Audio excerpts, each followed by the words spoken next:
우리 예배 가운데 함께 하신 주님을 찬양합니다.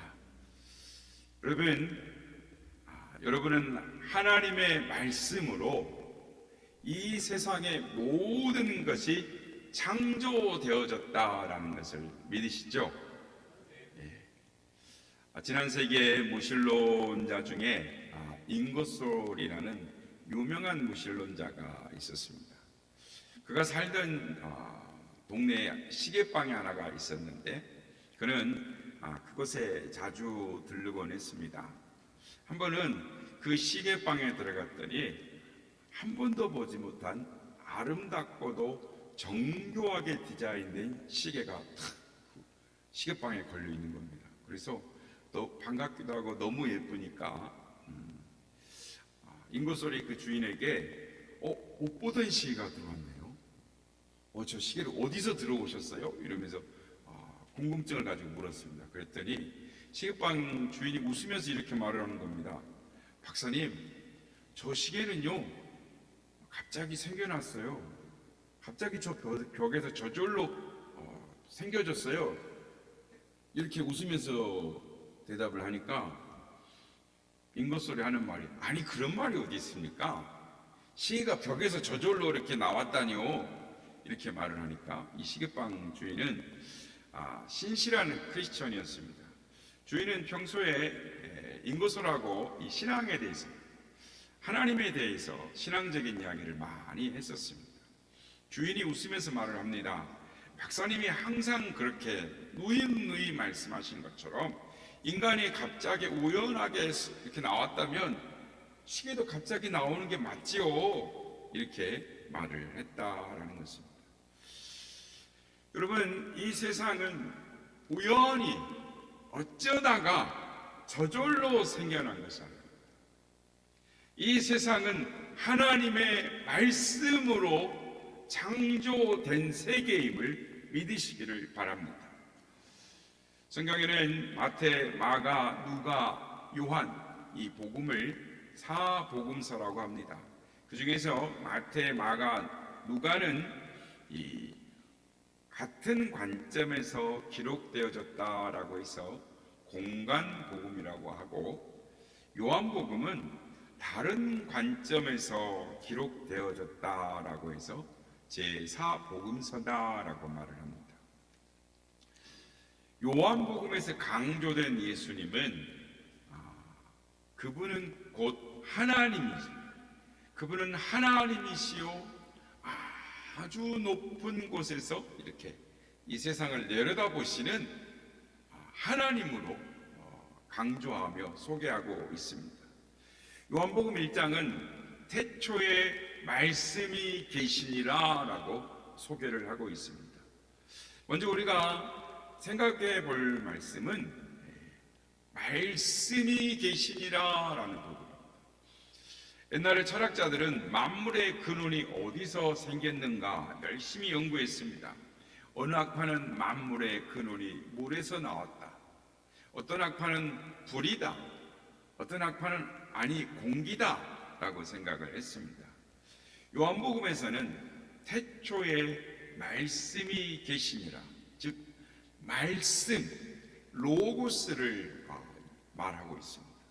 로고스라는 말은 헬라 철학자들이 쓰는 말인데 요한 사도는 이 말을 빌려서 예수님을 창세기에 창조하신, 창세기 창조에 나오는 창조주 하나님으로 소개합니다. 즉 창조에 비교하는 것입니다. 요한복음의 창세기는 예수 그리스도로 말미암아 새로운 하늘과 땅, 새로운 신천지가 재창조되어지는 제2의 창세기다. 창세기로 예수님의 생애를 설명을 하고 있습니다. 창세기 1장에 보면 하나님의 영이 물 위에 운행하시니라. 예전의 계획성경에는 하나님의 신이 수면 위에 운행하시니라 라고 말씀을 합니다. 이 말씀의 온 뜻은, 이 운행하시다라는 말은 이 히브리어 원뜻으로는 닭이 이렇게 계란을 품고 있다라는 뜻인데, 그러니까 닭이 이제 병아리를 만들 때 계란을 품속에 품고 해산의 고통을 합니다. 닭이 해산의 고통을 한다. 그러니까 이게 무슨 말이야 아시겠지만, 이 닭은 잠깐 먹는 시간을 제외하고는 잠도 자지 않고 쉬지 않고 밤새도록 품 안에 있는 계란을 계속 굴립니다. 굴려서 병아리를 만드는 것이죠. 그러니까 어미닭이 자기 체온을 녹여서 따뜻하게, 그러니까 계란이 한 곳도 차가운 데가 없도록 계속 품속에서 계란을 돌리는 것이죠.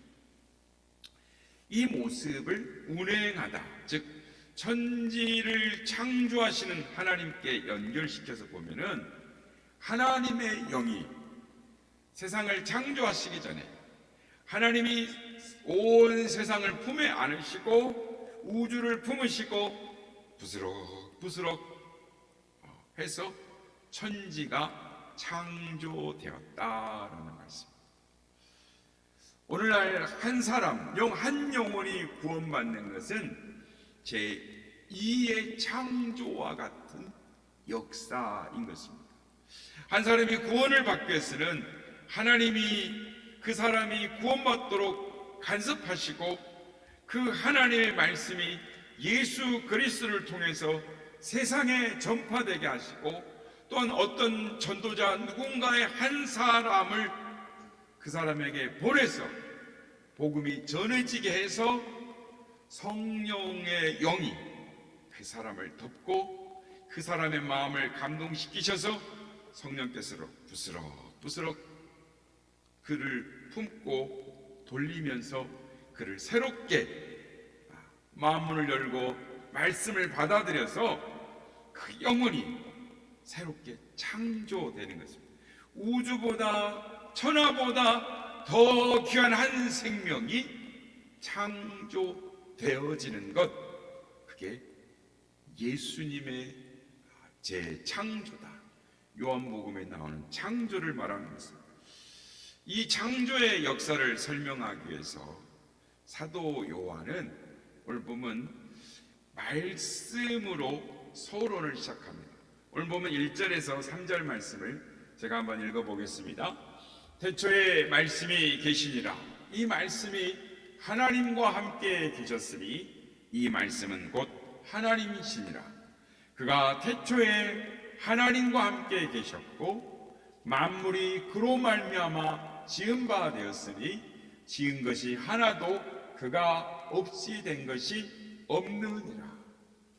하나님께서 말씀으로 온 만물을 창조하셨듯이 한 사람 한 영혼이 구원받는 역사도 하나님께서 창세기에 창조하시는 것처럼 우리를 제2의 창조, 창세기 창조로 말씀을 하고 있다라는 것입니다.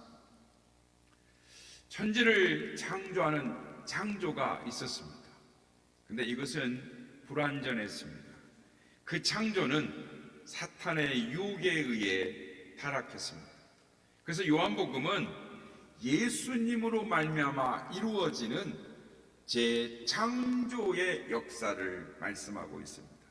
한 사람이 예수님을 믿고 생명을 얻게 되는, 즉 새롭게 창조되어지는 신령한 의미의 재창조, 예수님의 재창조, 하나님이 우리를 새롭게 만드시는 것, 즉 창세기 1장에서 나오는 하나님의 창조의 역사와 요한복음에서의 창조가 일맥상통을 합니다. 그러니까 창세기에 나타나는 하나님의 창조, 즉 하나님의 말씀과 말씀의 역사와 성령의 역사가 함께 있었던 것처럼 요한복음의 창조 역사에도 먼저 하나님의 말씀과 성령의 역사가 있습니다. 창조과학회에 김명현 교수님이란 분이 있습니다. 그분의 강의 중에 창조냐 진화냐라는 이 강의가 있는데요. 이분은 목사님의 아들입니다. 그런데 이 대학을 들어가고 또 과학을 전공하는 로버트 전공을 하는 분인데 본인은 목사 아들이지만 어려서부터 과학을 배우며 자라다 보니까 성경 말씀이 믿어지질 않는 겁니다. 그런데 어느 날 이 로봇을 만든 친구가 자기 로봇을 보여주면서 야, 이 로봇이 손가락 휘는 걸 봐라. 그러면서 이렇게 자기가 로봇 만든 걸 이렇게 작동을 시키는 거예요. 그러니까 로봇의 손가락이 쫙 휘어졌다가 구부러졌다 펴졌다 하는 거니까 이 친구가 말하면서 야, 이게 얼마나 신기한지 몰라. 그 로봇 갖고 친구가 얼마나 신기한지 몰라서 로봇 손가락이 구부려지고 오그라지고 펴지고 이런 내용을 보면서 정말 신기하다는 거예요. 근데 그것을 딱 듣는 순간 이 김명현 교수의 마음속에 탁 깨달음이 옵니다. 자기를 보니 그냥 만들어진 것이 아니구나 라는 것이 확 믿어지더란 거예요. 그러면서 깨달으면서 하나님 계셨군요. 그런데 그 순간 하나님을 알게 됩니다. 참 신기하죠. 하나님을 만나는 것도 그렇게 만나는 분도 있습니다. 그래서 과학을 연구하고 그래서 창조과학회에서 이 창조론을 강의하는 사람이 되었습니다. 누가복음 2장에 보면 처녀 마리아에게 나타난 천사가 내가 하나님의 은혜를 입어 세상을 구원할 아기를 갖게 될 것이다 라고 이 수태의 고지, 즉 잉태를 알려줍니다.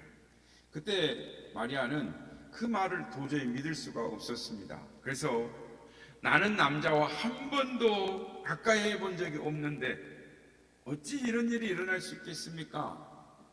그때 천사가 내 친척 엘리사벳도 나이 많아 늙어 애를 가질 수 없다고 했지만 하나님의 은혜로 얘를 갖게 되었다라면서 하나님의 말씀은 능치 못함이 없느니라 라고 말씀합니다. 그때 마리아가 대답을 합니다. 주의 여종이 오니 말씀대로 내게 이루어지이다. 이렇게 해서 동정녀 탄생이라는 성육신 사건, 기독교를 세워지는 가장 중요한 교리 하나가 우리 가운데 창조되어진 것입니다. 소망교회 원로 목사이신 이 곽선임 목사님 설교에 나오는 이야기인데요. 어떤 부인이 성탄절에 자기 남편을 교회에 데리고 나왔습니다. 조르고 졸아가지고 아내 성화에 못 이겨서 오늘은 성탄절이니까 여보 교회 갑시다 이렇게 졸라가지고 교회를 데리고 나왔는데 그날따라 목사님이 설교하는 것이 마리아가 성령으로 잉태하게 되었다라는 내용이었습니다. 부인이 실망을 합니다. 왜 하필이면 오늘 의사인 내 남편을 데리고 왔는데 동정녀 설교를 하시니 남편은 그런 비합리적인 설교를 들을 리가 없다. 그러면서 실망을 합니다. 그런데 예배를 마친 후에 남편이 이제 교회를 다닐 것이니 교회를 다니게 되었으니 목사님께 인사를 드리러 가자고 목사님 방으로 가자라고 합니다. 그러니 부인이 얼떨결에 이게 무슨 말이야 하면서 남편을 인도해서 목사님 방으로 데리고 갑니다. 남편이 목사님한테 말합니다. 목사님 오늘 설교 말씀을 잘 들었습니다. 제가 생물학을 공부하고 연구하면서 의사가 되었는데 수컷 없이 개구리알을 가지고 전기 충격을 주어서 처녀 생식으로 개구리를 부화시킨 적이 있습니다. 하나님의 크신 능력으로 마리아를 감싸고 덮으시고 임신하게 하였다는 말은 사실입니다. 하나님의 크신 능력으로 능히 못하실 일이 없습니다. 그래서 이제부터 저는 저의 지혜를 의지하지 않고 전능하신 하나님을 믿기로 작정했습니다 라고 하더라고요. 성도 여러분, 이분은 믿겠다 안 믿겠다 이렇게 판단하지 마시고 전도해야 할 이유가 여기에 있는 것입니다. 전도는 내가 하지만 구원은 하나님이 하시는 것입니다. 사랑하는 성도 여러분, 하나님은 마리아에게 은혜를 베풀어 주시고 지금도 우리에게 은혜를 주시는 분이심을 믿으시길 바랍니다. 하나님의 말씀은 능치 못함이 없느니라. 여러분, 이 말씀을 믿으십니까? 능치 못함이 없으시는 그 하나님을 믿을 때 지금도 그 기적의 역사가 일어나는 것입니다. 고 조용기 목사님 설교에 나오는 내용인데요, 이 정유선 성도라는 분이 있습니다. 어느 날 여느 때와 다름없이 남편과 아이들이 아침 식사를 준비를 하고 있는데 갑자기 감기 몸살에 걸린 것처럼 몸이 부들부들 떨리고 머리가 어지러워서 견딜 수가 없더라는 거죠. 그래서 약국에 가서 이 감기약을 사다 먹었는데 통증이 사라지질 않는 것입니다. 그래서 결국 응급실에 실려가다가 의식을 잃게 됩니다. 병원에서 정밀 검사를 받았는데 임파선 종양 말기라는 것입니다. 항암 치료를 받으면서 하루하루를 지탱해야 하는데 의사는 가족들에게 장례를 치를 준비를 하라라고 말을 합니다. 절망 가운데 삶의 희망을 잃고 병원에 있는데 친정 어머니가 조 목사님의 설교 테이프를 가지고 오셨습니다. 그리고 그 딸은 매일 그 설교 테이프를 들으면서 눈물로 기도를 합니다. 그러던 어느 날 자신의 꿈속에 목사님이 자신을 위해서 기도하신 후에 함께 식사를 하는 꿈을 꾸게 됩니다. 꿈에서 깨어나서 눈물로 기도를 합니다. 그녀는 하나님께서 나를 고쳐주시겠구나, 그런 마음이 드는 겁니다. 그래서 그 길로 교회에 등록을 하게 되고 그날 기적 같은 일을 체험하게 됩니다. 교회에 와서 예배를 드리는데 온몸이 성령께서 나를 만지시고 고치시는 것을 체험하기 시작합니다. 온몸이 뜨거워지는 것을 경험합니다. 성령님이 하나님 나를 고치시는구나. 그래서 이 하나님 아버지 나를 고쳐 주시옵소서, 하나님 아버지 나를 고쳐 주시옵소서 눈물로 기도하는데, 그리고는 예배를 마치고 몸이 가벼워진 겁니다. 그래서 병원에 가 진찰을 했더니 깨끗이 완치되어 있는 거예요. 의사들이 그걸 보고 놀라움을 금치를 못합니다. 남편도 믿을 수 없다는 눈치입니다. 그렇지만 진짜로 나온 것을 보고 남편은 예수님의 살아계심을 고백하게 됩니다. 모든 식구들이 예수님을 믿게 되었습니다. 여러분, 하나님의 말씀을 통해서 병을 고칠 수 있음을 믿으시길 바랍니다. 예수님을 믿으면 하나님 아버지가 우리를 고쳐주시고 문제도 해결해 주시는 것입니다. 성도 여러분, 예수님은 우리를 구원하시기 위하여 빛으로 오셨습니다. 사도 요한은 빛으로 오신 예수님을 설명을 합니다. 오늘 보면 4절 말씀입니다. 그 안에 생명이 있었으니 이 생명은 사람들의 빛이라. 창세기 1장에 보면 하나님의 천지 창조 시에 제일 먼저 창조된 것이 빛입니다. 그러니까 빛이 있으라라는 말씀 후에, 그러니까 말씀이 있고 난 다음에 모든 식물, 동물, 생물들이 창조됩니다. 즉 모든 생물들이 빛에 의존하게끔 만들어졌습니다. 빛은 여러 종류로 다양합니다. 빛을 내는 불도 있고 인간이 최초로 개발한 일반적인 불, 즉 그리고 전기불, 또 원자력 불도 있습니다. 전기불은 세상을 밝게 하기도 하고 열로서 우리를 따뜻하게도 하지만 그 빛으로는, 인간이 만든 빛으로는 식물을 자라나게 하지 못합니다. 즉 생명을 자라나게 하는 빛, 그 오묘한 빛을 만들어내지 못하는 것입니다. 그러므로 인간이 만든 이 불, 이 빛은 죽은 빛입니다. 요한복음에서 말하는 빛은 말씀의 빛, 생명의 빛을 말하는 것입니다. 이 빛을 통해서 영적인 생명이 싹이 나고 성장을 하는 것입니다. 인간은 이 생명의 빛인 예수님의 말씀을 받아야만 바로 살 수 있는 것입니다. 빛은 생명인 것입니다. 빛이 없는 곳에서는 벌레들이 들끓는 것입니다. 논에 있는 벼, 우리가 수학에서 그렇습니다만 논에 있는 벼는 며칠만 날이 흐르거나 비가 와서 햇빛을 보지 못하면 도열병이 뭐니 그래서 야단이 납니다.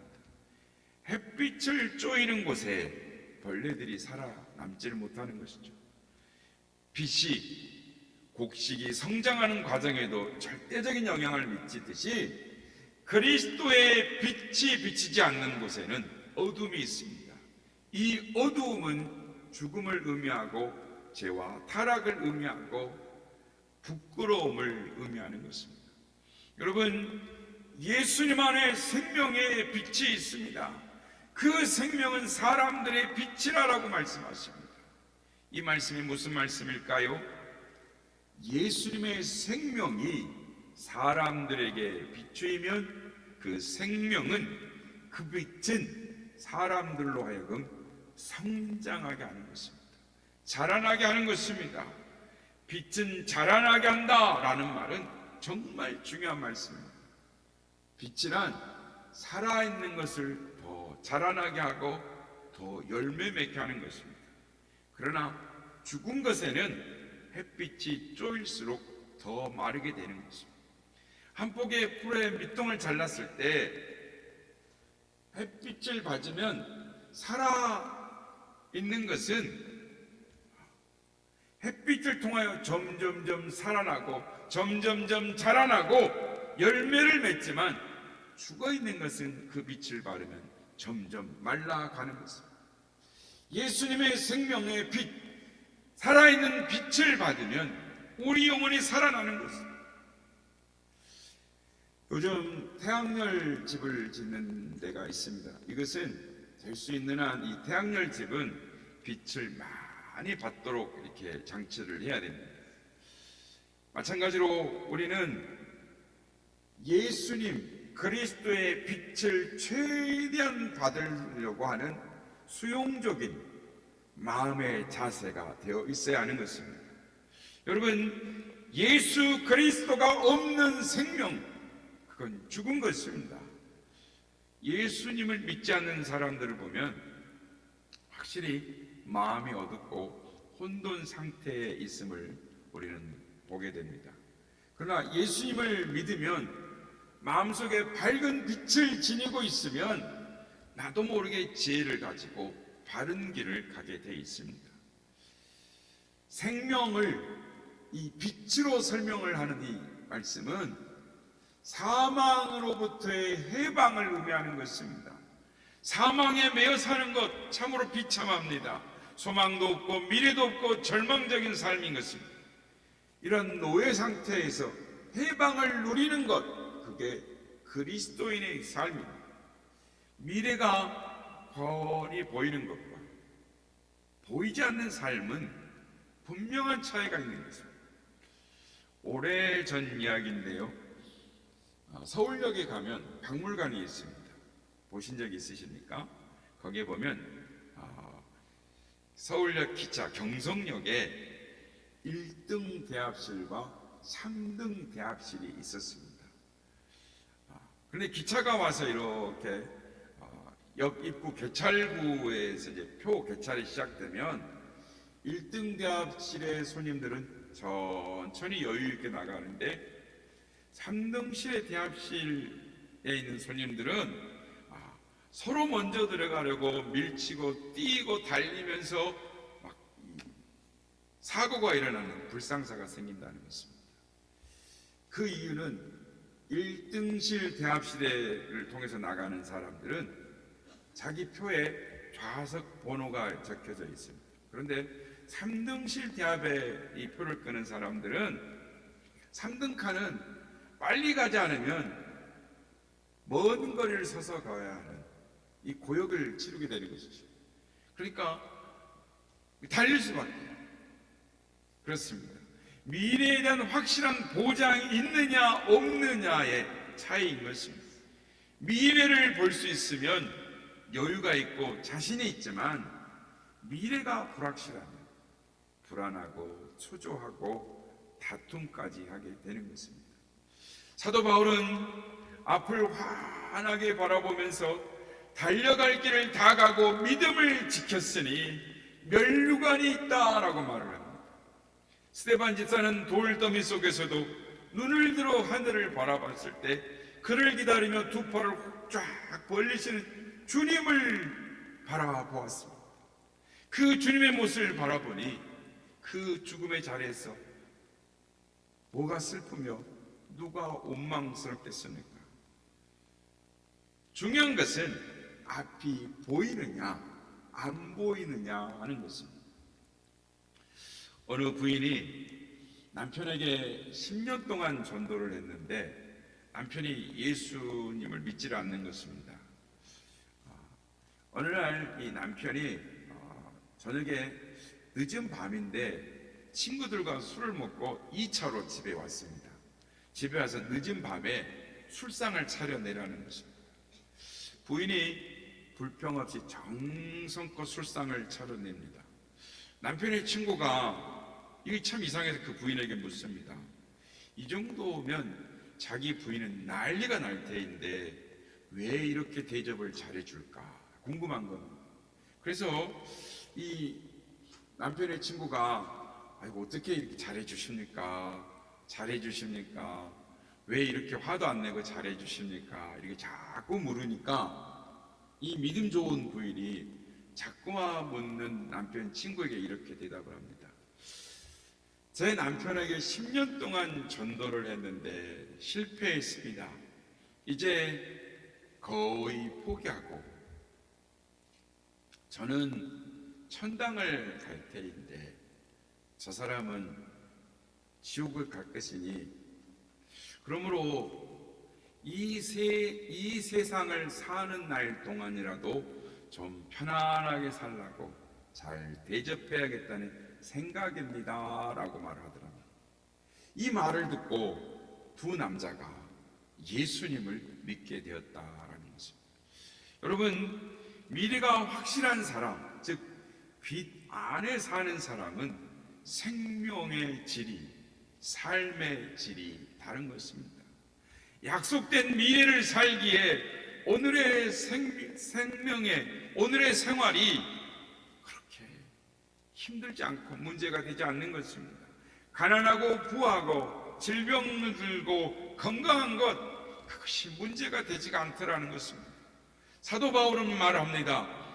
나에게는 사는 것 자체가 그리스도요 죽는 것도 유익하다라고 말합니다. 여러분 이러한 삶의 자세로 살 수만 있다면 얼마나 좋겠습니까? 똑같은 집에 살지만 한 사람은 하나님의 영에 연결된 빛의 생활이요 또 한 사람은 땅에 속한 어둠의 생을 사는 질적으로 다를 수밖에 없는 것입니다. 빛은 가만히 있지 않습니다. 그 빛은 계속 우리를 비추고 있습니다. 오늘 5절 말씀 빛이 어둠에 비치되 어둠이 깨닫지 못하더라. 지금도 생명이 비추이는 곳에는 생명의 역사가 일어납니다. 창조의 역사가 일어나는 것입니다. 예수님의 생명이 비치는 곳마다 예수님의 생명의 빛을 받는 사람들마다 살아나는 것입니다. 영원 하나님의 나라의 빛을 받으며 살아가는 것입니다. 미래와 소망 가운데 살아가는 것입니다. 빛이 비추면 어둠은 물러가는 것입니다. 빛이신 예수님이, 그 예수님이 오시는 이 대림절, 그 예수님이 오시면 어둠은 물러가고 모든 것이 명백하게 드러날 것입니다. 그리고 승리의 날이 다가올 것입니다. 바라기는 우리의 가족과 친지와 이웃들에게 이 세상에 빛으로 오신 주님, 우리에게 영원한 생명을 주시려고 이 땅에 오신 주님, 그 아름다운 새 창조의 역사, 우리 예수님을 전함으로 말미암아 그들도 창조의 새 기쁨을 누리며 살아갈 수 있는 그런 복음을 전하게 될 수 있는 우리 모두가 다 되시기를 예수님의 이름으로 축복합니다.